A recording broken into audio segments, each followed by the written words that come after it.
Om Shruti Smriti Purananam Alayam Karunalayam Namami Bhagavad Padam Shankaram Lokashankaram Shankaram Shankaracharyam Keshavam Badarayanam Sutra Bhashya Kritau Vande Bhagavad Punaha Ishvaro Gururatmeti Murti Bheda Vibhagine Vyoma Vadvyapta Dehaya Dakshinamurtaye Namaha Om Sahana Vavatu Sahanau Bhunaktu Sahaviryam Karavavahai Tejasvinavadhitamastu ma vidvishavahai. Om Shanti Shanti Shanti. Om Parthaya Pratibodhitam Bhagavata Narayanena Swayam Vyasena Grathitam Puranamunina Madhye Mahabharatam Advaitaamritavarshiniim Bhagavatim Ashtadashadhyayiniim Amba Tvamanusandadhami Bhagavad Gite Bhavatveshiniim Yam Brahma Varunendra Rudramarutaha Stunvanti Divyaistavaihi Vedais Sangapadakramopanisadaihi Gayanti Yam Samagaha Dhyanavasthita tadgatena manasa Pashyanti yam yoginaha Yasyantanna vidusura suraganaha Devaya tasmai namaha Devaya tasmai namaha. We saw that Arjuna places the ball in Bhagavan's court. I am your Shishya because I am on the horns of a terrible dilemma. And what is the dilemma? Me, my people, who I don't want to kill. So I, me, mine, that is part of the dilemma. That is what is causing the dilemma. On the one hand. On the other hand, my duty towards the society and my swadharma in the form of being a warrior, not just any warrior. If I was just a foot soldier and I had left the war, who cares? Nobody will even go after them. They are not in a position to make, what is that called, make any splash. They won't even be missed. They can secretly just run away and go to some other kingdom and settle there, and nobody will even run after them. But if the commander-in-chief or a stalwart warrior who is the leader like Arjuna is contemplating leaving the battlefield, it has severe consequences, really severe consequences. And so therefore he doesn't know what to do, number one. And we saw yesterday he has finally got out of this, what is that called, blame game. There is nothing to blame anybody. There is no blame game here because he understands that I am not, this is not about other people. This is not about the Kauravas behaving badly. This is not about anybody's problems. Whose problem is it? my own problem. It's a problem centered on me because I cannot shake off this sorrow. I cannot shake off this pain. And the pain has been triggered by this particular situation, all right, but the pain is already there. And that is the pain, and that is the, incompleteness that has caused him to be an overachiever all his life. It's a compensatory mechanism. And we see it even more fully bloomed in the character of Karna. Karna in the Mahabharata also is like that. All he wants in life is to be treated like a prince and accepted into the royal family. But then what happens, as fate would have it, he is considered an illegitimate son because he was born when Kunti was not married. Kunti had a boon, she could look at any devata and get a baby from that devata. And then she was a young princess, and she opened the balcony door from her room in the palace and saw the rising sun, and she said, "Oh, Surya Bhagavan is so wonderful, so handsome. I wonder what a baby from him would look like." And suddenly she had baby in the hand, very beautiful, resplendent like the sun, and wearing earrings, which is why he was called Karna. Present from prasad from Surya Bhagavan. And then she panicked. She said, "What can I do with this fellow? I'm only 16, I'm not even married yet." So then she I'm imagining, she scales the balcony from outside, goes down, and maybe because it's a palace, there's always a river running through it somewhere, some rivulet, tributary, something, and then puts the baby in swaddled clothing and puts him in a makeshift raft and sends him downstream, where he is rescued by this woman who is this couple who are chariot repairers, chariot mechanics. Now we have auto mechanics. In ancient times, what were they? Chariot mechanics. Her name was Radha. And they were a childless couple, and they saw this vision coming like this small baby, beautiful, wonderful. And they said, "Oh my God, God has really answered our prayers." And in those days, adoption was very easy. Finders, keepers, simple. So they took him to a temple, and then they said, "He is ours. He may be ours, but does he feel like he belongs to you?" No, he didn't feel.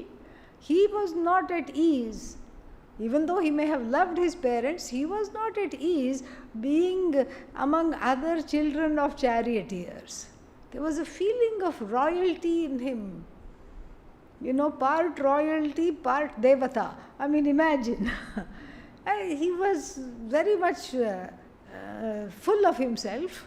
And he did not find joy in mingling. He did not find joy, but he did not feel like he belonged with all the other children of other chariot mechanics. And then he suddenly befriended Duryodhana because he went to get instruction from Drona. And Drona's, even though Drona himself had crossed the Varna line, being a Brahmana, he was not supposed to deal with archery. But what did he do? He became an archer. He became a Kshatriya. He changed his Varna. But then he said, "I am not going to, teach this fellow. He is the son of chariot drivers and chariot mechanics, chariot chauffeurs and chariot mechanics. I am not going to teach him." And so he would have loved to be with the princes. He felt at home there, but they would not accept him. All his life he wanted acceptance. All his life he just wanted one thing, and that was to be loved. And what did he do? He started to overcompensate and keep on giving in the hope of buying people's love. That was his motivation. Everything he gave, and prided himself to be the greatest giver. Even when he was dying, he could not die in peace. When Brahmana comes and says, all this punya that you have derived from giving, give that to me. He said, take it, let me die in peace, go away from here. So that is a sad life, but that is his life. And here Arjuna also same thing, overachiever. I mean, who else has gone to heaven and come back in the same body other than Nachiketa? I mean, actually Yamaloka is not really heaven, but still, who has gone to some other loka and come back like that? No, very few people. And so Arjuna went while alive to Kailasa, got Pashupatastra from Lord Shiva and came back to live to tell the tale. And so therefore he understands that this sense of sorrow is centered on himself. It has nothing to do with the Kauravas. And that's why he says, I don't know which is better. Should they overpower me and kill me, or should I overpower them and become victorious? Because either way, I cannot get rid of the sadness. If I overpower them, lot of lives will be lost on both sides and I will still be sad. And then if they overpower me, what will happen to us? We will just be banished to the forest. Why not I go to the forest right now and lead a life of a sannyasi? This is his thinking. Then again, there is also one more verse. We should study that also and do that. What is that last verse? One more verse is there. Yeah. Nahi prapashyami mamapanudyat yacchokamuchoshanamindriyanam avapya bhumavasapatnam riddham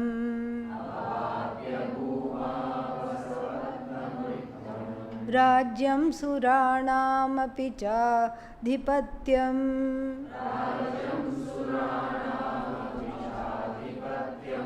He says, Nahi prapashyami. I don't see. What do you not see?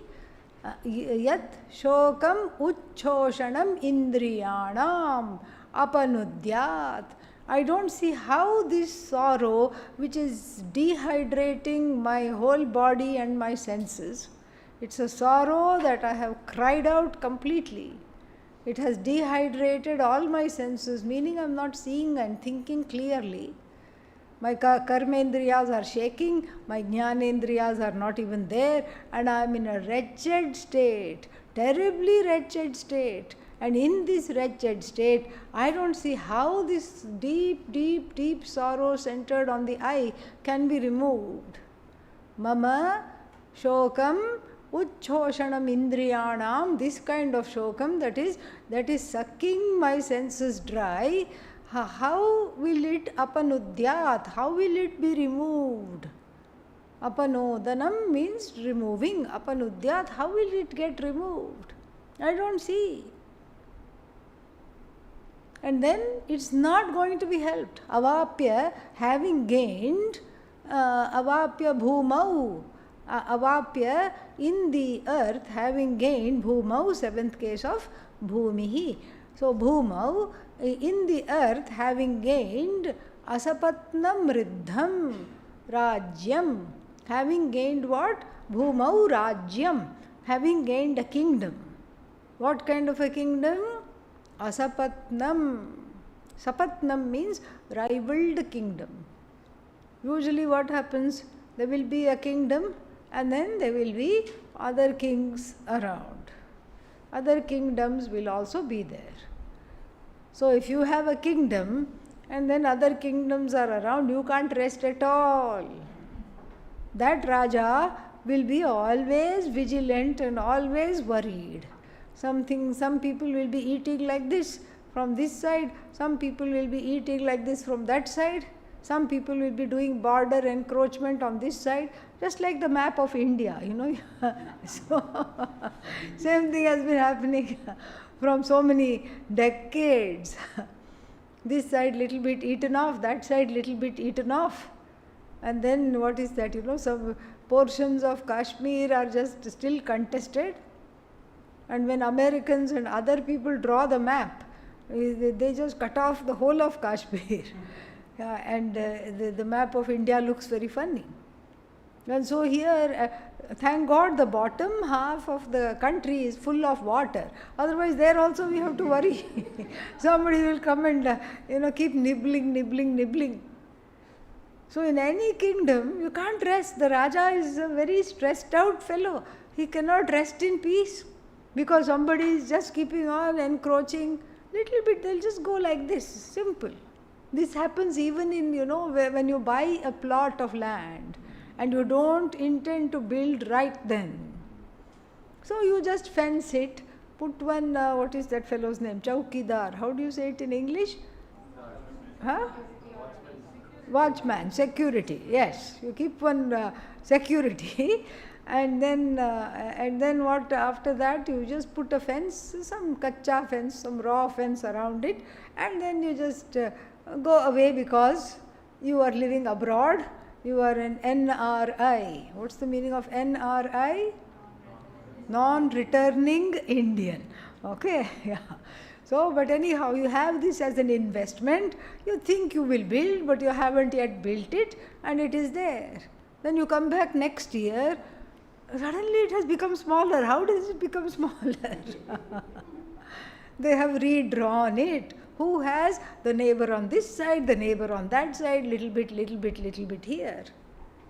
And then you come back the next year, then it has been, first you see just one little pole, 2 poles, 4 poles, and 1 tarpaulin on it, finished. Somebody has occupied. Who is that? The watchman and his family. 9/10 of, if you are a tenant, you are practically an owner, according to Indian law. Very difficult. But anyhow, so this is how it is. Every kingdom, your house is your kingdom, your plot of land is your kingdom. The country in the current days is the kingdom. And it is what Sapatnam means, rivaled on all sides. It's fully rivaled on all sides, Sapatnam. But here he says, supposing I get a kingdom that is unrivaled, meaning all the other kingdoms are, what is the word for that? Vassals. Not vessels, okay? Vassals. Vassals means they pay duty.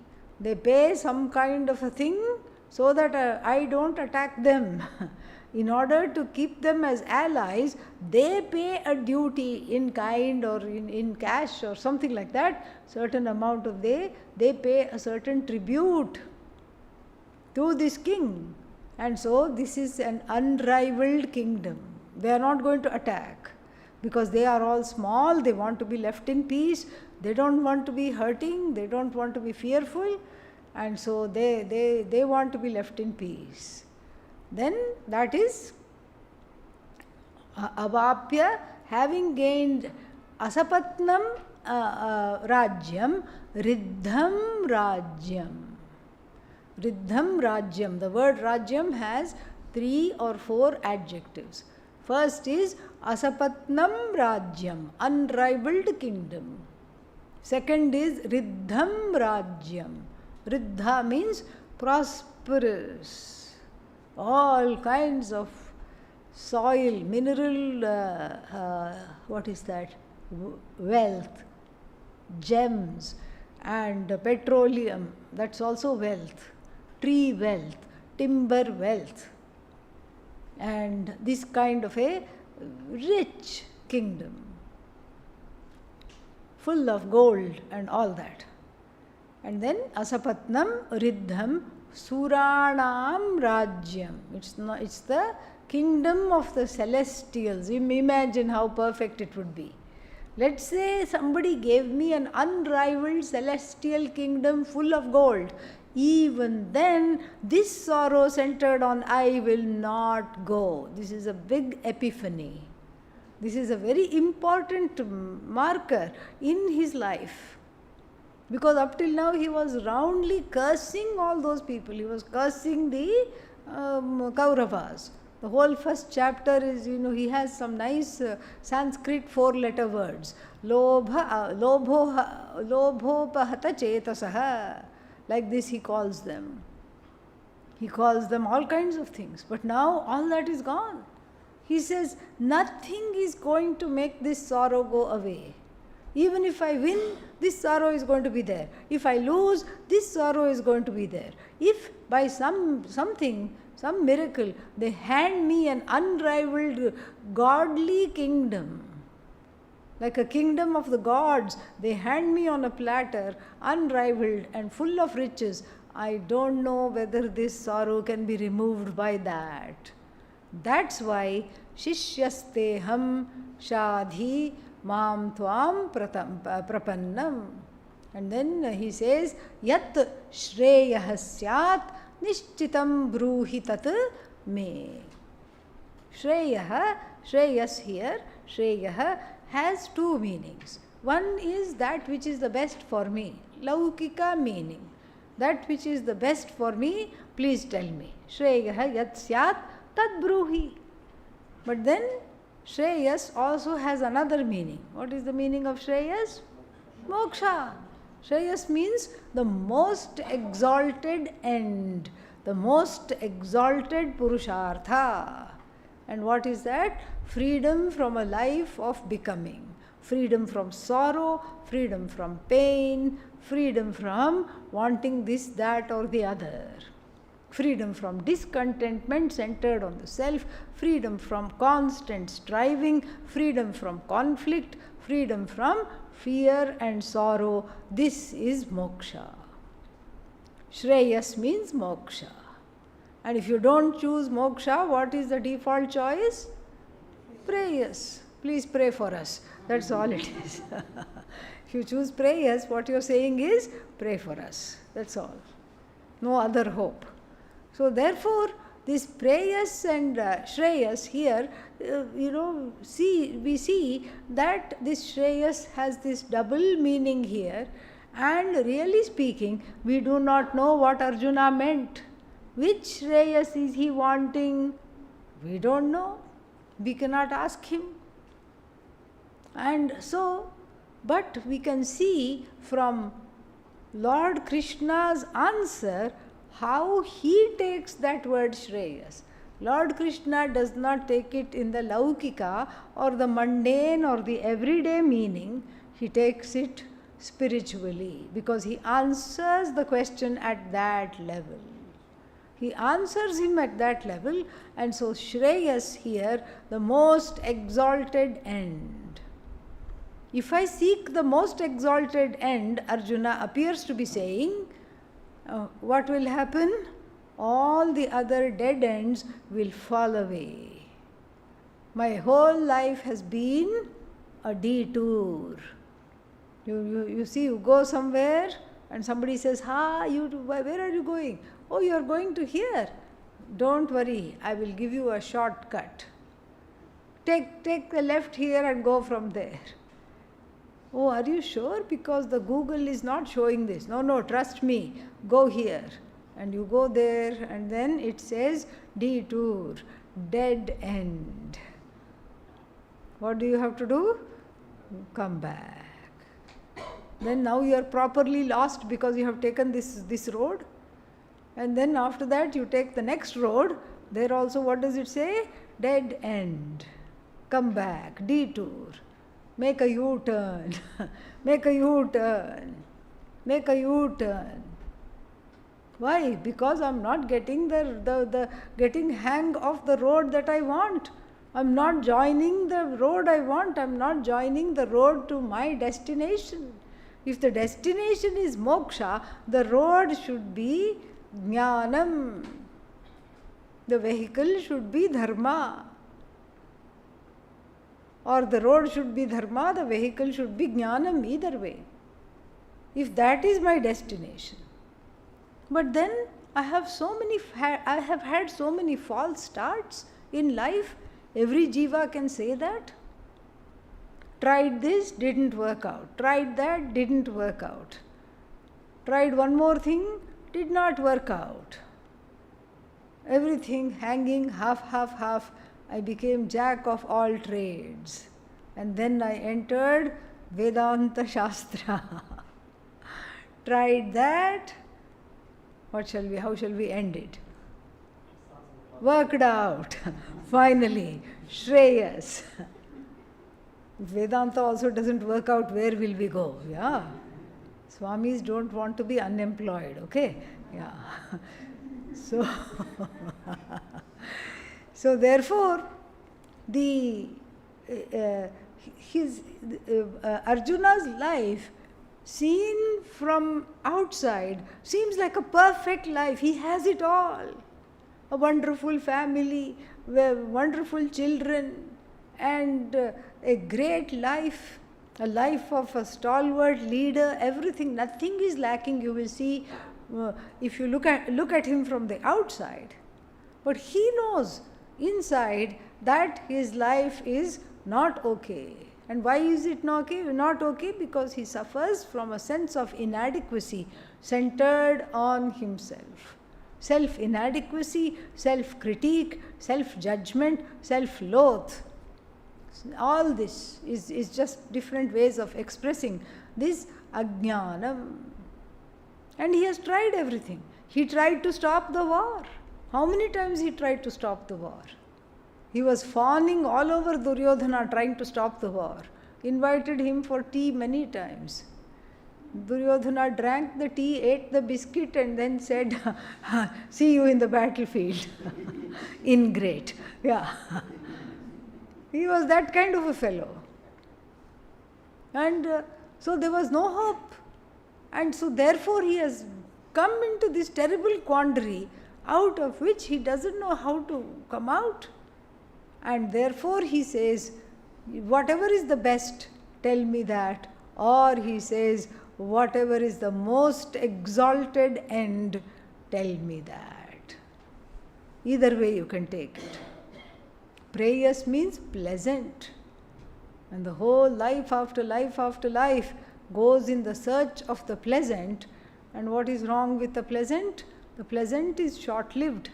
The pleasant is anatma, other than I. The pleasant is finite. The pleasant is also very difficult to get. The pleasant is very elusive. You see how difficult it is to get into a pleasant situation. Very difficult. Only unpleasant comes. So you can see that. Whereas Shreyas, the most exalted end, is not away from you. It is non-separate from you, so it is praptasya praptihi. It's the gain of something that is already gained. There's nothing more to be gained, it's already gained. And it is separated from you, how? Because of self-ignorance. So what is the antidote for self-ignorance? Self-knowledge. That's all it is. Like some of these elephant jokes, these small children tell. One child told me this. How do you tranquilize a blue elephant? Tranquilize means you have to give it some medicine or something. You have to shoot one dart with a little bit of a sleeping injection. How do you tranquilize a blue elephant? And the answer, the child said, is with a blue elephant gun. Okay, got it. Thank you. And then she asked me the next question. How do you tranquilize a white elephant? I said, oh, I know, with a white elephant gun. She said, no, you're so stupid. First you paint the elephant blue and then you tranquilize it with a blue elephant gun. So what is the problem? Self-ignorance. What is the antidote? Knowledge, self-knowledge. Don't just say knowledge. You have to be precise. Knowledge means what? Knowledge of physics? No. Knowledge of chemistry? No. Knowledge of you. That is what we have to see.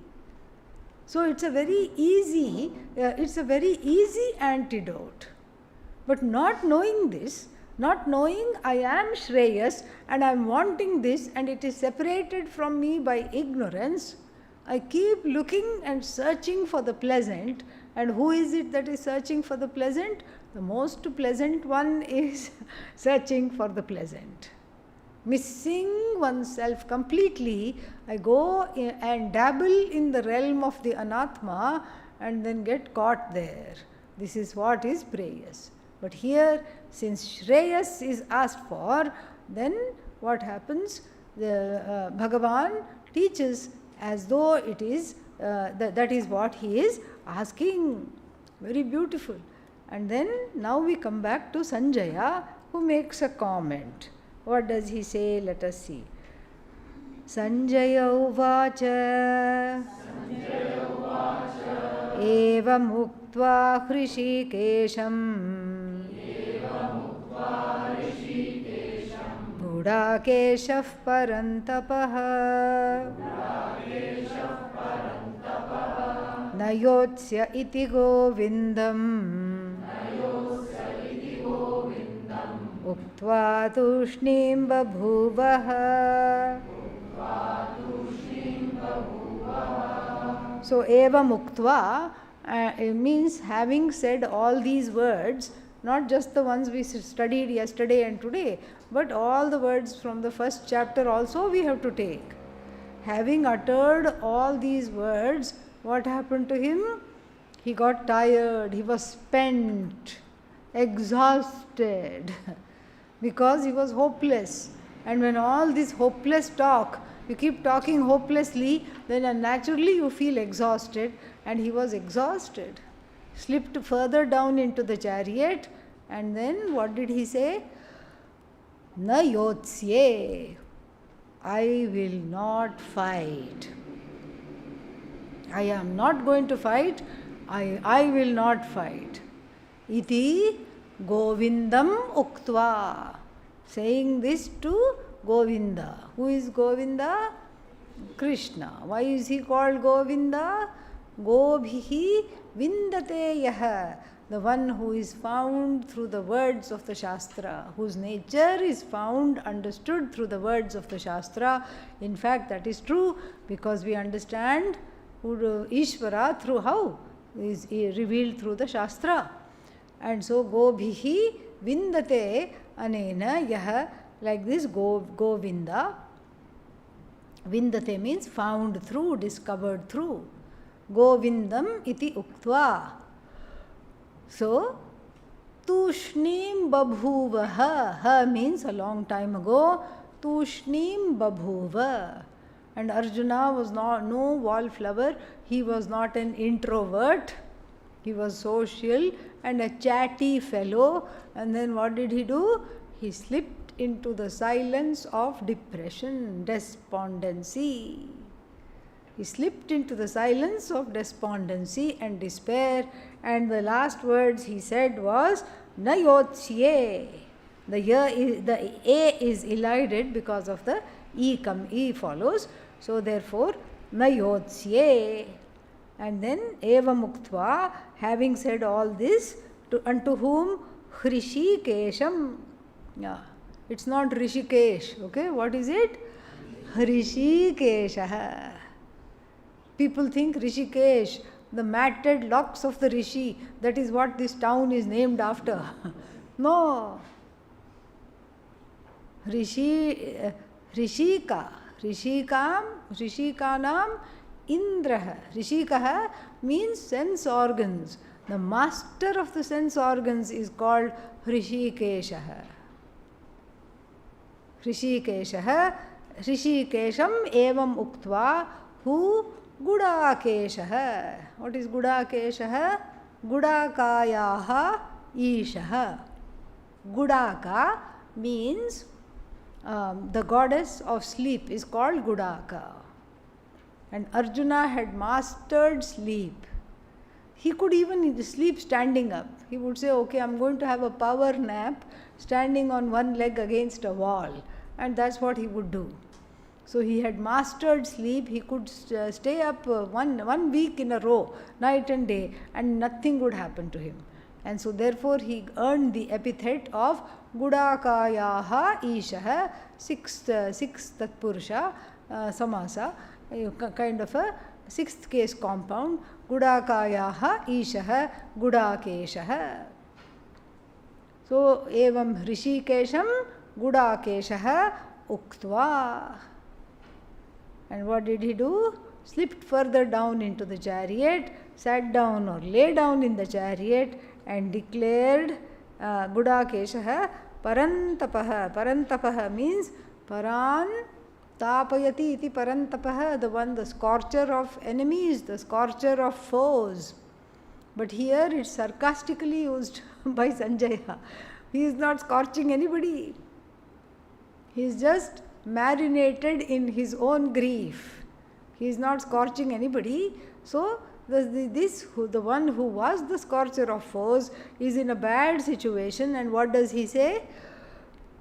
In the middle of the battlefield, when the kettle drums have been blown, when Bhishma has, blown his conch shell, and all the stalwarts have blown the conch shells, declaring the start of the war, what does he say? I am not going to fight. Sanjaya continues. Tamuvacha Hrishikeshaha Prahasanniva Bharata Senayorubhayor madhye Vishidantamidam vachaha. Tam uvacha. Kam uvacha? Arjunam uvacha. Kaha uvacha? Who said? Hrishikeshaha uvacha. Hrishikesha said unto him. Unto whom? Arjuna. And then Prahasan iva. Prahasan iva means as though laughing, as though smiling. If not laughing, outright laughing, as though smiling, with a smile playing on his lips.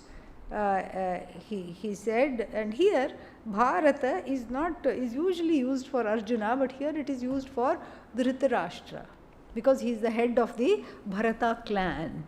And let's not forget, he is listening to this narration. Sanjaya is not narrating for us. Who is Sanjaya narrating for? Dhritarashtra. Dhritarashtra here is called, Hey Bharata, oh the sire of the Bharata clan. Tamuvacha Hrishikeshaha, and what did he say? Prahasan iva. And where did he say this? Utra uvacha senayoho ubhayoho madhye uvacha. Between the two armies, standing right there. Krishna didn't take him out of the battlefield. Right in the battlefield, in the middle of the two armies. Senayoho ubhayoho, between the two armies, ubhayoho madhye, standing between the two armies, he spoke these words. To whom? Vishidantam. He is no longer called Arjuna. To that sad, despondent one. The one that is crying, sitting there. You have to look inside the chariot to see where he is. He has attained oneness with his tears. He is just nothing but his tears. Unto him who was depressed, who was despondent, and who was overcome by sorrow, unto him these words were said as though laughingly. Don't try this with your friends when they are sad, okay? Yeah. If you go and start smiling and laughing when they are sad, what will happen? You will no longer be their friend. First they were just sad, now they will also get angry. They were already sad, then they will be angry. I am sad here and you are laughing at me. But Krishna can get away with it because he is a teacher and because he is cute. 2 reasons. He can get away with many, many things that most people cannot get away. So this is a teaching situation. This is not, no longer is Krishna a mentor or a friend, but he is a guru. Why? Because Arjuna has chosen him as the guru, so he is the guru. So why does he laugh? Why does he smile? Huh? Because many reasons. The first reason is perhaps he sees the truth of this. Why perhaps? He definitely sees the truth of the situation. It's like when the small child is having a tantrum, the mother kind of enjoys it and smiles at the child. She doesn't take it seriously, she knows. She knows that the child is just having a hard time and it will settle down. No, I have to have one more chocolate. No, you can't have it. The mother will say smilingly, no, you can't have it. And the child will have what is called a tantrum. It will cast itself dramatically on the floor and then beat the floor with the fists and the knees, roll over agitatedly and be a small drama queen or a drama king. And what is the mother doing looking at all this? She knows she is not going to give another chocolate. In her own self-interest, she doesn't want to deal with this fellow's sugar high, okay, and especially at bedtime. So she's just going to say, no, you're not going to have this. It's time to sleep, not eat chocolates. She's firm and she knows it's not a bad situation. She knows that this little child will get over the situation. Right now, having a tantrum. So when the child has this, we call it tantrum. When the adult has this, what do we call it? Meltdown. Little more sophisticated term we use. Meltdown. And so here, this is exactly what is happening here. Arjuna is having a historic meltdown, a meltdown of historic proportion, where a warrior of his caliber is reduced to a weeping mess. It's not an ordinary meltdown. And then the Lord is laughing. Laughing at him? Well, laughing at the situation, just like a mother would. Why? Because she knows. And Krishna also knows. What does he know? That this sorrow is not real. He is feeling it, all right. He is in the throes of this sorrow, all right, yes. But still, just because you are in the throes of something, that doesn't make it real. The unreal can appear as real many, many times, many, many places, many, many occasions. And, like one of those, you go to these amusement parks and they have these wavy mirrors. You go stand there and it looks like you are all wavy. You are not, you know that. You know that your body is not wavy.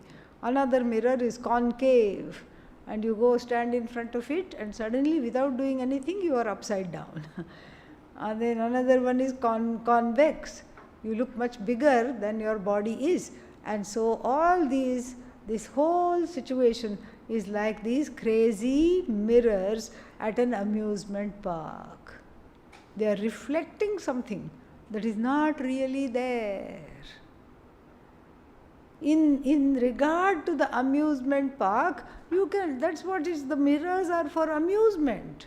You go and stand in front of it and 2-3 people, all your whole family stands in front of it. You point to each other and say, ha ha ha ha ha, look at you, look at you, look at you. And they will also be pointing to you and say, look at you first. And so this is just for fun. Arjuna is in the middle of this. Arjuna is taking it far too seriously. Why? Because of Atma Ajnanam, and Bhagavan knows that. For Bhagavan, this is just a child's play. This is very, very amusing. And if you know the difference between Satyam and Mithya, Mithya means the dependent reality, which is wrongly internalized as Satyam, as real. The only thing that is real is you. Everything else is a dependent reality. And so this, if you don't know, then you take the world, the people in it, and all of it far, far too seriously. Far too seriously you take this. And then naturally one is always crying, always weeping, never happy. But then Lord Krishna has Atmajnanam, and then from the standpoint of Atmajnanam, what is Sat? I alone am Sat, everything else is Mithya. My body is Mithya, anything I can objectify is Mithya.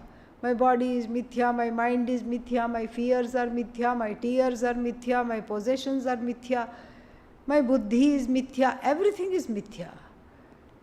What is Sat? That which is referring to everything as Mithya is alone Sat. That Sakshi who is looking at Mithya is alone Sat.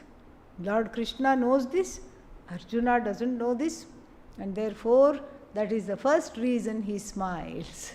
Second reason. First reason is he is like the mother who is watching over a child having a tantrum. The mother is objective, not participating in the tantrum. First reason. Second reason is what we just said, because Bhagavan has Atmajnanam and he knows that these mithya tears are not to be identified with. Arjuna is identifying with them. You cannot help that because he has Ajnanam, but Lord Krishna doesn't need to identify with them at all. Then what do we have? So then the third reason he laughs, he smiles, is because this knowledge is about what? You are the whole, you are Ananda, you are of the nature of unbridled, limitless joy. Correct? How can I say that with a straight face? Vedanta is a serious matter. You are all very joyful.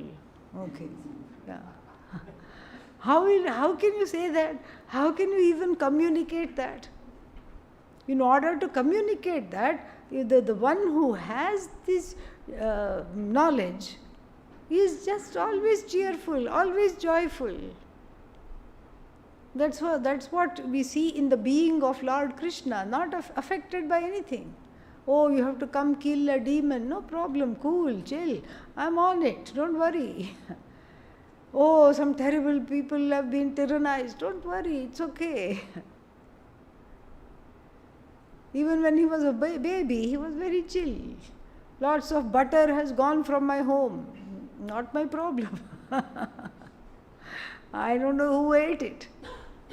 And so like this, that the one who has Atmajnanam cannot be someone who has this stoic face. I have to have samatvam. Somebody said, I have to have equanimity. Why? Because I'm a person of self-knowledge. So whatever is there, I greet with the sameness. You have won the lottery. Okay. Your wife died. Okay. That is not an enlightened person. That is someone who knows how to suppress their emotions. That's all it is. What we call the one jnani, the one who has self-knowledge, is able to see everything with a sense of humor. Finds the whole jagat hilarious.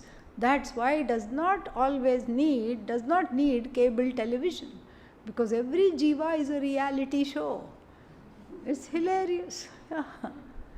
You can laugh at yourself, you can laugh at everybody else. And that is why, because the whole teaching is so light, it's so hilarious, it's so wonderful, it's joyous. So, Bhagavan has a knowing smile. And the final reason Bhagavan could be having a knowing smile, the fourth reason, could be because he was waiting for Arjuna to come to this condition. He was waiting for him to come to this understanding. And so finally, my wish is fulfilled. He is asking for the knowledge. Yay! That's also the reason why he is smiling. And here is where the teaching begins. Every other commentator, according to Adi Shankara, every other commentator has very judiciously and painstakingly commented on the first chapter and each and every verse. Like Madhusudana Saraswati, a commentator of the Bhagavad Gita, Ramaraya Kavi, another commentator of the Bhagavad Gita, all of them have talked about the first chapter, leading up to the 10th verse of the second chapter. Adi Shankara alone does not talk about the first chapter at all. In his Bhashya, as we will see, he just summarizes the first chapter as saying, this was just an introduction to samsara. That's all. This is just what samsara in anybody's life looks like. They keep thinking about a future that may never happen. They keep regretting a past that they cannot change. And they cannot, even if you paid them, they cannot be in the present. They do not know what to do. They are swayam confused and anyan confusayanti. They are confusing others. 10th conjugation, okay, confusayanti. So, they are themselves confused and they simply confuse others because they don't know whether they are going or whether they are coming. They are just like that. And so, therefore, the teaching begins with not the first Shri Bhagavan Uvacha, which was just a little shake-up in the beginning of chapter 2, but the second Shri Bhagavan Uvacha, 11th verse of the second chapter, is where the teaching begins. And even before we chant the verse, let us quickly go through the introduction to this particular portion of the Bhashya, how he justifies why he is not commenting on it. So he says, Atracha दृष्ट्वा तु पाण्डवानीकम् इति आरभ्य नयोत्स्य इति गोविन्दम् उक्त्वा तूष्णीं बभूवः इति एतदन्तः प्राणिनां शोकमोहादि संसारबीजभूत दोष उद्भव कारणप्रदर्शनार्थत्वेन व्याख्येयः ग्रन्थः. So these verses, beginning with the second verse of the first chapter, दृष्ट्वा तु पाण्डवानीकं व्यूढं दुर्योधनस्तथा, starting from there until नयोत्स्य इति गोविन्दं उक्त्वा तूष्णीं बभूवः. Which chapter have we heard this in? Just now. Just checking. Yeah. So, from the second verse of the first chapter to the 8th, is that the 8th verse? 9th verse of the second chapter, all this, he says, is the shenanigans of samsara. That's basically what he says. And what very beautifully he says, what is that? He says, iti praninam, for all the beings, shoka mohadi, the effects of grief, and then what else? Shoka moha, grief and self-ignorance, delusion, samsara bija bhuta, which are in the form of the seeds or the root cause of samsara, and then bija bhuta, dosha udbhava karana pradarshanaarthatvena. So it is just to show this. It should be interpreted as showing the cause of samsara, showing the cause of grief and delusion as rooted in samsara. This is what he says. Tatha Arjunena Rajya Guru Putra Mitra Suhrit Swajana Sambandhi Bandhaveshu Aham Esham Mama Ete Iti Evam Bhranti Pratyaya Nimitta Sneha Vichedadi Nimittau Atmanaha Shokamohau Pradarshitau Ityadina. The second thing that the verse, the entire first chapter and the 9 verses of the second chapter accomplished was to show the perils of I-ness, me-ness and my-ness. Where did the I-ness, me-ness, my-ness come? So, this is Rajya. Rajya means kingdom. My kingdom. My kingdom. The love for the kingdom. My Guru, the love for the Guru. My Putra, the love of his own sons. Mitra, friends. And then Suhrit, well-wishers. Swajana, my own kinsmen, kinspeople. And then Sambandhi, relatives. Sambandhi, Sambandhishu, and then the I-ness and the my-ness. How can I fight against all these people? All these things, the Shoka Mohau Pradarshitau. Arjuna's sorrow, which is what? Everybody's sorrow. Everybody's sorrow hangs on I-ness, my-ness, all these things. Pradarshitau. And then Shoka is because of what? Delusion about my own nature. My own ignorance turned into delusion, therefore I believe everything, and even though the Atma is not at all affected by anything, I still somehow with impunity can say, I am sad. That funny place of owning up the sadness, of owning up everything, and the sadness is connected with, Adi Shankara brilliantly points out that this sorrow and this delusion is connected with everything that is considered beloved to the person, like Putra, Mitra, all these things. Children, friends, and then elders, gurus, pet dogs, pet cats, whatever there may be. Everything that is talked about with the words I, me, mine. And so here Arjuna's Shoka and Moha are on full display. And why is it on full display? To show us, to externalize our own Shoka and Moha, and to show us that we are not as jivas any different. If Arjuna needed self-knowledge to overcome his Shoka and Moha, what do we need? Jalebis. No, self-knowledge. Okay? And so this is the second reason why this has been talked about. And then he gives one more reason.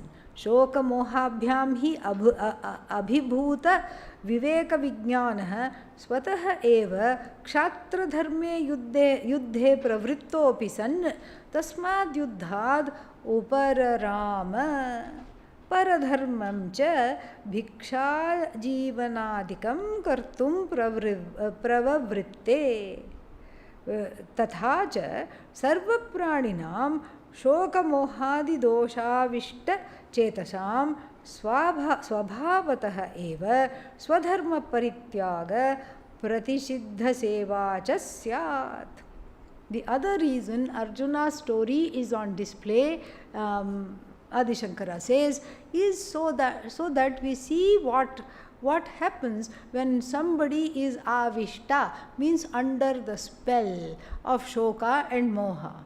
What happens when you are under the spell of Shoka and Moha? You don't think clearly. What happens when you don't think clearly? You behave like Arjuna, which made him, with Shoka and Moha, forced him to abandon his dharma as a warrior and take on to someone else's dharma as what? As a bhikshu, as a sannyasi. He is not a sannyasi, he is not a brahmachari, he is not eligible to take bhiksha. But desperate situations call for desperate measures. And so he was so desperate to leave the war because he didn't want to kill my people, my loved ones, my friends, my this, my that, my. And then so what did it make him do? It made him want to run away, not just from the battlefield, but from his status, from his swadharma, from his duty as a warrior, left his own dharma, what he is supposed to do, and then take on somebody else's dharma, which is that of a sannyasi. because he was befuddled with shoka and moha. This is the next problem with shoka and moha. Tathacha, in the same manner, Adi Shankara says, Sarva Praninam, for all beings, shoka mohadi avishta chetasam, overpowered by the influence of grief and delusion, what does it do? Swabhavataha eva swadharma parityagaha pratisiddha seva chasyat. It makes them abandon their own dharma, their own duty, and go after what is not open to them, what is not correct for them. Later on, the same Bhagavad Gita is going to say, Swadharme nidhanam shreyah paradharmo bhayavaha. It's better to die doing your own duty imperfectly rather than to do somebody else's duty. The same Bhagavad Gita will say. It is kind of fixing to say that Adi Shankara sees the stages of coming to say that, and he sees what the reason for talking about the shoka and moha is to see its effects. What are its effects? The effect of making one abandon whatever their God-given talents are. Arjuna has God-given talents. He is a warrior. And if you take a warrior and give him a bhiksha bowl and arms, to take arms, it's a waste of him, waste of the life. He should be protecting. He should be protecting the country, and that is his dharma. He is protecting the rajya, the kingdom, but instead of doing that, he has forayed into a forbidden territory. If you say, what's wrong with him taking sannyasa? Because he is in the situation of, when the tough get going, when the going gets tough, the tough get going. That is what his situation is. The sannyasa is because of a kind of a false vairagya, and it has a particular name. What is that called? Jihasa vairagya or shmashana vairagya. Funeral ground vairagya. What is this funeral ground vairagya? Suddenly you find some young person in the community just died, cardiac arrest. He or she was healthy and no problem at all, no history of ill health, not one day in their whole life they visited a doctor. Early 20s they were in, and then suddenly dropped dead. Imagine the shock. Imagine the shock the parents would have. Let's say you know those parents. Imagine your own shock, because and confronted by these situations, one cannot but think of one's own mortality, and all the fears come, and then one just feels sick of life. So this is an ancient story. So the neighbor's son died, and this man said, I don't want anything in life. He went to the crematory ground as a show of moral support, to be there for his neighbor and his friend, and he just was so feeling so wretched. I don't want anything. I can't handle this. I'm going to give everything up. What for is this? If young people like this are going to die, what is this meaning of this life? So saying, he came home, and in those ancient times, when you go to the crematory ground, you should not enter the home without a bath. And then he looked around, the wife had not kept the bath water. And then that's where the vairagya left. Yelled at her, where is the bath water? You didn't even know I was coming back, and you haven't even done. I've already had a hard day. Where is my bath water? So this the vairagya has gone. Before he was like, I'm small things get me. I should just let go of everything. And here even one foot washing water, bath water, he is not able to let go. And so this is called Shmashana Vairagya, a temporary kind of Vairagya initiated by the external circumstances of one's life rather than by a desire to study. So this shoka and moha gives a temporary vairagya, and then the temporary vairagya can be actually an auspicious thing. It could be a mangalam, auspicious thing, because you can bring that temporary vairagya to a teaching situation and then make it permanent. You can bring a weak vairagya to the Gurukula and make it permanent in the face of all the studies and everything. Or if you don't go to the Gurukula, you can stew in this temporary vairagya and give up all the wrong things. give up studies, give up Gurukula, give up everything, and then do what? I don't know, but I just don't want to do whatever I was doing, because that is the problem. It hurts me. The war hurts me. The war makes me feel bad, and I don't want it. What are you going to do? I don't know. I'll just, kick the stone down the road, and then I'll eat. When somebody gives me some bhiksha, I will eat. It's a statement of despondency and a wrong kind of vairagya, because of which, what has happened because of that? Because of which wrong choices are made.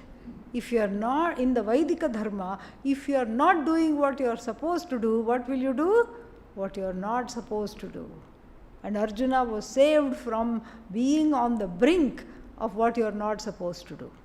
Grihasthas, if they start taking bhiksha, it's a papa karma. Because they are supposed to give bhiksha. They are not supposed to take bhiksha. You see how this is a taste of Adi Shankara. Do you see the 4 reasons, how beautifully he just enlists the whole first chapter? He has done short shrift of it in just little 4 reasons. He has dismissed the first chapter. The first chapter is to show the seed cause of samsara as shoka and moha. Shoka and moha are the manifestations of samsara. Samsara is the cause of shoka and moha. That is the root cause. The seed cause is samsara. That is why shoka and moha are there. And second, what was the second one? Who took notes? Tell me. Huh? Yeah, the antidote to shoka and moha can be removed by self-knowledge, and to show that. And then, what was the third one?